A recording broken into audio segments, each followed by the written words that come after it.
Hello दोस्तों, नमस्कार। आप सभी लोगों का एक्सेलेंस ऑनलाइन बैचेस में स्वागत करते हैं। और आज इंट्रोडक्शन क्लास है जिसमें आप सभी लोगों को मैं फिजिक्स के बारे में तथा कुछ एक छोटी सी टॉपिक स्टार्ट करने जा रहा हूँ। और इसके बारे में हम आप सभी लोगों को बताऊंगा कि कैसे कैसे हम लोग इसको कितनी सरलता पूर्वक पढ़ें ताकि ये चीज़ें जो होता है हम लोगों के दिमाग में भी आए और मैं उसको अच्छे से अच्छे शब्दों में समझाने का भी प्रयास करूंगा। तो चलिए बिना देरी किए हुए हम स्टार्ट करते हैं वीडियो को।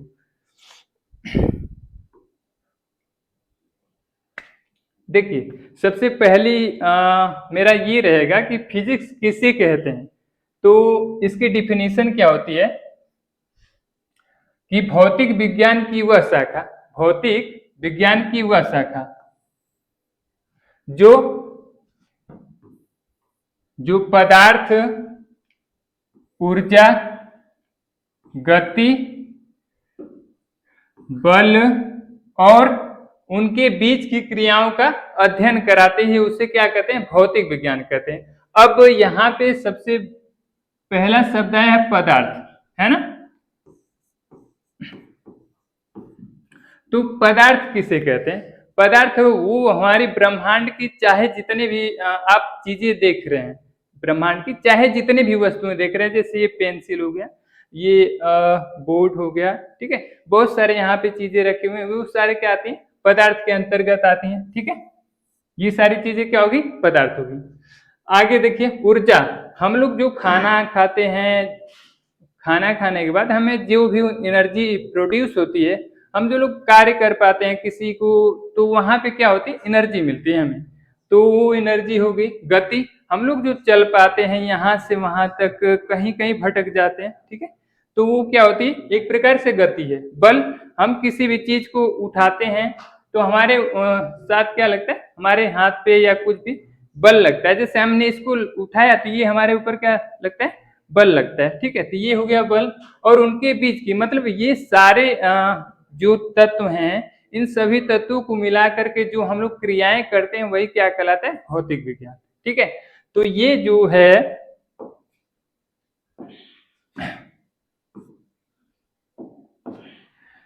ये भौतिक विज्ञान जो होता है हमें प्रकृति में मूल कणों से लेकर, मूल कणों मतलब हो गई क्या? मूल कण की यदि बात करें तो कण भी हमारे दो प्रकार से होते हैं। कण भी दो प्रकार से होते हैं। एक तो होता है पहला अस्थाई कण,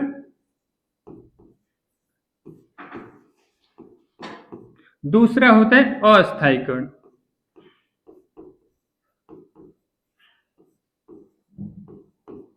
ठीक है, पहला क्या हो गया? अस्थाई कण हो गया और दूसरा हो गया अस्थाई कण हो गया, ठीक है। तो इसमें अस्थाई कण में भी हमारे तीन मूल कण आते हैं। उनका नाम होता है, पहले क्या होता है? इलेक्ट्रॉन होता है, दूसरा क्या होता है? प्रोटॉन, और तीसरा क्या होता है? न्यूट्रॉन होता है। हमारे जो कण होते हैं अस्थायी रूप से तीन ही होते हैं, सिर्फ तीन, इसके सिवा कुछ नहीं होता है। पहला तो हो गया इलेक्ट्रॉन हो गया, दूसरा होगा प्रोटॉन हो गया, तीसरा हो गया न्यूट्रॉन हो गया, ठीक है। अब अस्थायी भी कण बहुत सारे होते हैं। अस्थायी कण में जैसे आपको यहाँ पे हो गया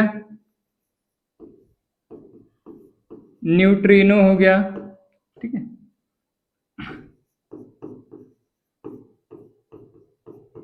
पॉजिट्रॉन हो गया, और बहुत सारे कण हो गए जैसे मेसान हो गया। ये सारे कण अस्थायी रूप से, अस्थायी में जितना भी ये कणों के सिवा जितने कण शेष बचेंगे, ये सारे के सारे क्या आ जाएंगे? अस्थायी कण में आ जाएंगे, ठीक है। इतना क्लियर है? अब आगे देखते हैं हम लोग।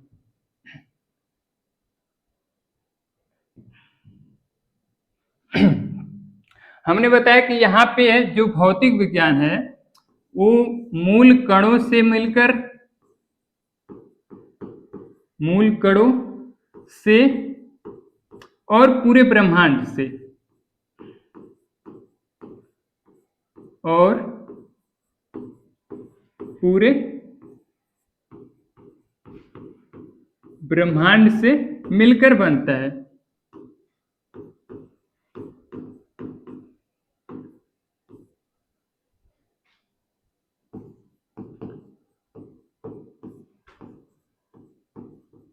बनता है ना? इतना क्लियर है? तो ये रही पूरी भौतिक विज्ञान की परिभाषा और इसी मतलब एक टॉपिक इसके ऊपर हम स्टार्ट कर रहे हैं जो आप लोगों के बीच अभी हम बताएंगे। तो उसके टॉपिक का नाम है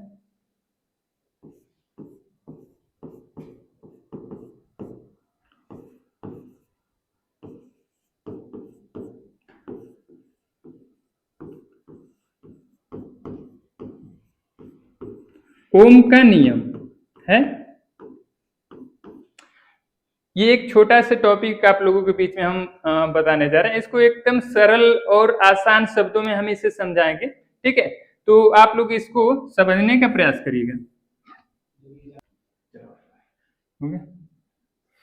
तो आगे हम बता क्या रहे थे कि ओम शिला, ठीक है?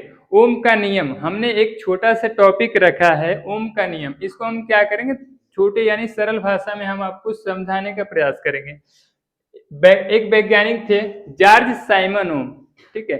जॉर्ज साइमन ओम, वो कहाँ के थे? जर्मनी के वैज्ञानिक थे। जॉर्ज साइमन ओम ने सन 1827 में इस ओम के नियम की खोज किया था। ओम के नियम का खोज किया था। जो वैज्ञानिक खोज करता है बस अपने नाम पे ये सारी चीजें लिख देता है। ओम ने खोजा तो ओम का नियम बता दिया अपना, है ना?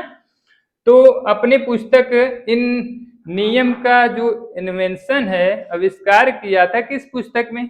तो उस पुस्तक का नाम है द गैल्वेनिक सर्किट इन्वेस्टिगेशन मैथमेटिकलिस में जो है प्रकाशित किया था इस नियम को।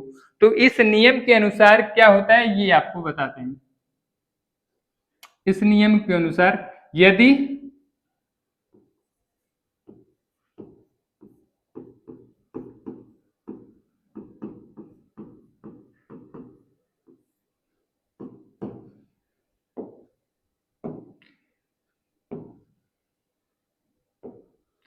इस नियम के अनुसार यदि किसी भी भौतिक अवस्था आप लोगों को हमने समझा दिया था। भौतिक अवस्थाएं जिसे हम क्या कर सकते हैं, देख सकते हैं, टच कर सकते हैं, वही सारे क्या हो गई भौतिक अवस्थाएं।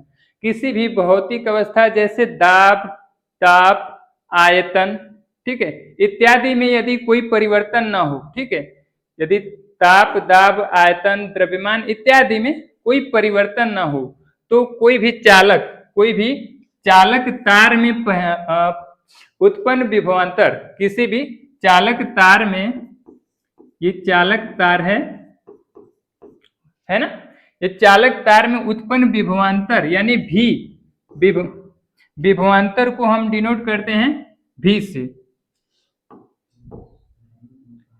विभवांतर को हम डिनोट करते हैं भी से, यानी जो भी होता है किसी भी चालक तार में उत्पन्न विभवांतर उसी चालक में बहने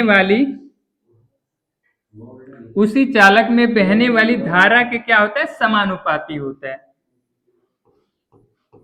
ठीक है? उसी चालक तार में बहने वाली धारा के समानुपाती होता है। यानी कि इन्होंने ये बताया था कि भी प्रोपोर्शनल आई होता है ना? ठीक है? तो यानी कि यदि कभी भी हम लोग एक नियतांक यानी समानुपाती का चिन्ह हम लोग क्या करते हैं, हटाते हैं, तो वहां पे एक नियतांक जुटता है। नियतांक यानी भी यदि बराबर यहाँ पे लिखते हैं तो इस प्रोपोर्शनल के स्थान पे कोई ना कोई नियतांक जोड़ते हैं। नियतांक में हमने रख लिया यहाँ पे आर, ठीक है, आर हो गया, और ये आई ऑलरेडी था, ठीक है? क्लियर है इतना? आगे देखो, भी बराबर हो जाता है आई इंटू आर। यही नियम क्या कहलाता है, ओम का नियम कहलाता है, ठीक है? अब आगे चलते हैं, हम समझते हैं कि ये वोल्टेज, करंट और ये आर क्या है, ये सब के बारे में थोड़ी थोड़ी हम जानकारी देते हैं ना।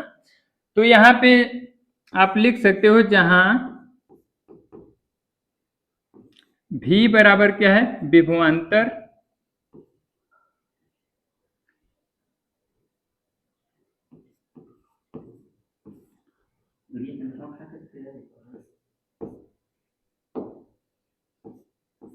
आई क्या होती है? धारा होती है, यानी करंट इसको बोलते हैं, है ना। और आर क्या होती है? प्रतिरोध, इंग्लिश में इसको रेजिस्टेंस बोलते हैं, है ना। क्लियर है। और आप लोगों को ये भी बताना चाहता हूं कि ये जो ओम्स का नियम है, हर एक, चाहे आप 11th ले लीजिए, 12th या 10th बोर्ड, सब में ये सारा सबसे ज्यादा इंपॉर्टेंट है और ये बोर्ड में भी काफी पूछा जाने वाला है ना। तो ये चीज होता है। और हम अब आप लोगों को आगे इसके बारे में बताते हैं कि ये तीनों चीज क्या थी पहले।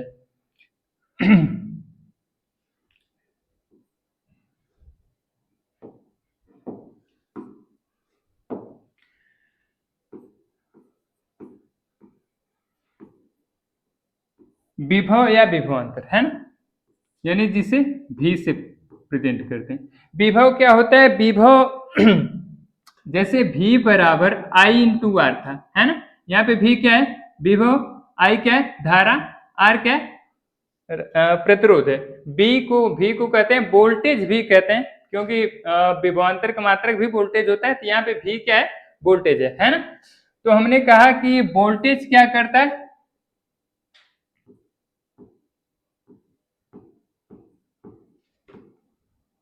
वोल्टेज क्या करता है? किसी भी चालक में बहने वाली धारा का, किसी भी चालक तार में बहने वाली धारा का, ये क्या करता है? ये है करंट, है ना। ये करंट है। करंट को क्या करता है? धक्का लगाता है। क्या करता है? धक्का लगाता है। जैसे हमने कहा कि हम किसी को धक्का मार रहे हैं, मतलब हमारा जितना वोल्टेज ज्यादा होगा, जैसे वोल्टेज है 440 वोल्ट का, कहते हैं ना, लगे छूने से 440 वोल्ट का करंट, ठीक है। तो यहाँ पे क्या होता है कि यदि हमें जितना ज्यादा वोल्टेज रहेगा उतना करंट एकदम तेज बहेगा, ठीक है। तो हमें क्या करना है कि यदि वोल्टेज जितना बढ़ाएंगे उतना करंट और तेज भागेगा, और तेज भागने का मतलब है कि आपको झटका और ज्यादा लगेगा, है ना। तो वोल्टेज का काम क्या होता है? दबाव एक तरफ से डालता है, दबाव, है ना। दबाव डालता है। किस पे दबाव डालेगा? करंट पे। बस इतना ध्यान देना कि ये धारा पे दबाव डालता है। किस पे?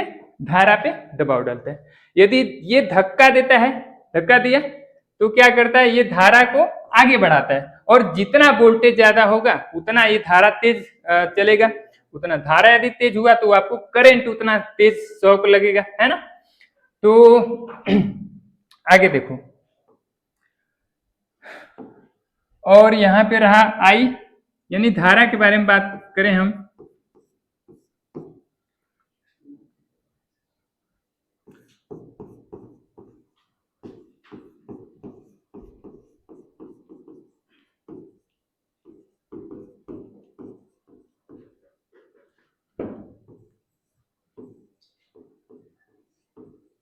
ठीक है, हमने लिखा है धारा यानी कि current. Current flow of electron is known as the current, ठीक है। यानी इलेक्ट्रॉन के प्रवाह की दर को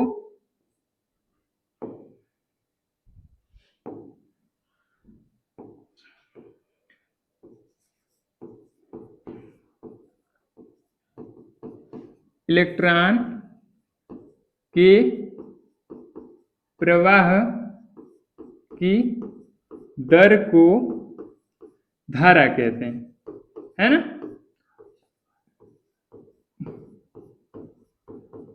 है, इसको किससे डिनोट करते हैं? हमने बता दिया था कि आई से डिनोट करते हैं। आई से डिनोट करते हैं। इसका मात्रक क्या होता है? धारा का मात्रक एम्पियर होता है, ठीक है। धारा का मात्रक जो होता है एम्पियर होता है। धारा का मात्रक एम्पियर, इसको ए से भी डिनोट करते हैं। है इतना क्लियर है? आगे देखिए,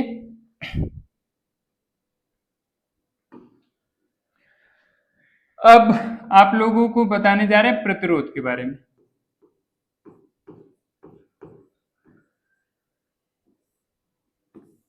प्रतिरोध जिसे आर से डिनोट करते हैं, है। तो प्रतिरोध क्या होता है? जैसे हमने कहा, अभी आप लोगों को दिखा रहा था कि एक चालक है ना, इसमें आपने क्या कर दिया है, धारा प्रवाहित करा दिया है, ठीक है, क्लियर। ये चालक है, चालक का नाम हम दे रहे हैं ए और बी, ये चालक तार है ना, ये क्या है, चालक तार है। चालक तार मतलब कंडक्टर है ना, चालक तार मतलब कंडक्टर। ये एक कंडक्टर है, इसमें हमने क्या कर दिया, धारा प्रवाहित करा दिया। ये पता है कि लैगिंग होता है और ये लैगिंग होता है, मतलब पश्चगामी और अग्रगामी होता है, ठीक है। इसका हर्ट्ज कितना होता है, 50 हर्ट्ज पे ये क्या होता है, अग्रगामी और पश्चगामी लैग करता है करंट, ठीक है। तो हमने कहा यदि ये करंट फ्लो हो रहा है तो कौन इसको आगे कौन बढ़ा रहा है? अभी हम बताएं, वोल्टेज जो होता है धक्का मारता है तभी तो करंट आगे बढ़ता है, हो गया। अब जब करंट आगे बढ़ रहा है तो चालक में भी ऐसे ऐसे कुछ होते हैं जो कि इसका भी करंट का भी क्या करेगा, विरोध करेगा। तो जो विरोध करने वाला कारक होता है उसी को कहते हैं प्रतिरोध, ठीक है। वैसे कारक जो धारा का विरोध करते हैं, मतलब ऐसे नॉर्मली आप लोग कर दो कि कोई यदि आदमी इंसान यदि आगे बढ़ रहा है तो उसको कई लोग आते हैं जो कि पीछे खींचना चाहते हैं, मतलब उसका विरोध करते हैं, है ना। तो उसी यानी करंट का जो विरोध करता है वही कहलाता है प्रतिरोध, ठीक है। तो यही परिभाषा भी यहाँ पे ये हो जाएगी, धारा के विरोध करने वाले कारकों को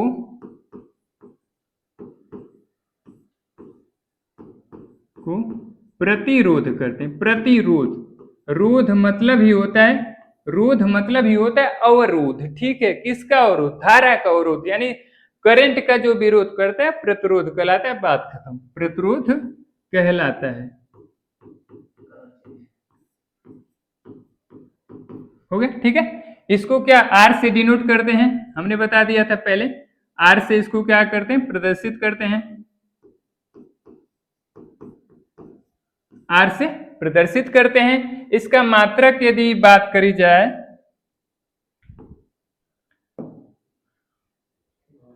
इसका मात्रक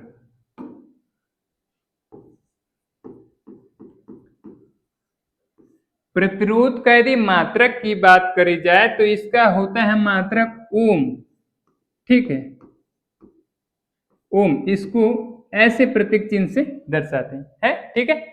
अब इन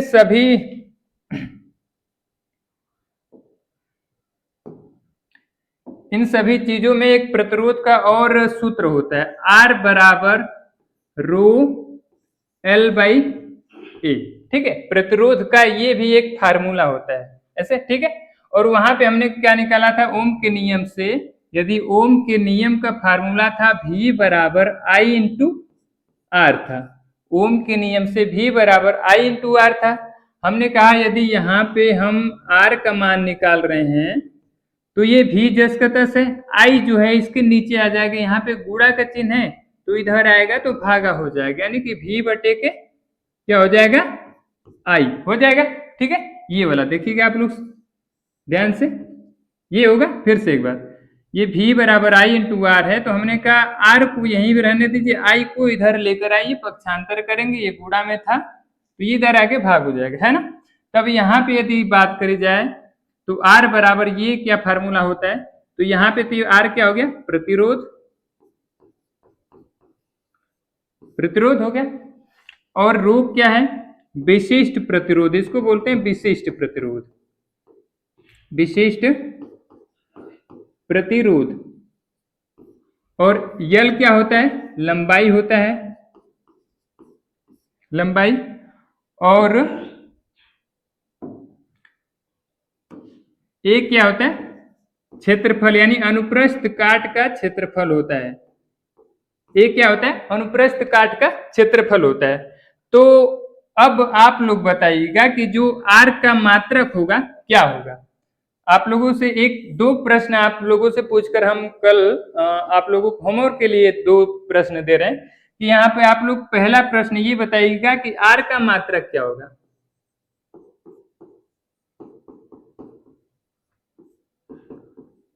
दूसरा प्रश्न है कि रो यानी विशिष्ट प्रतिरोधकता का मात्रक क्या होगा?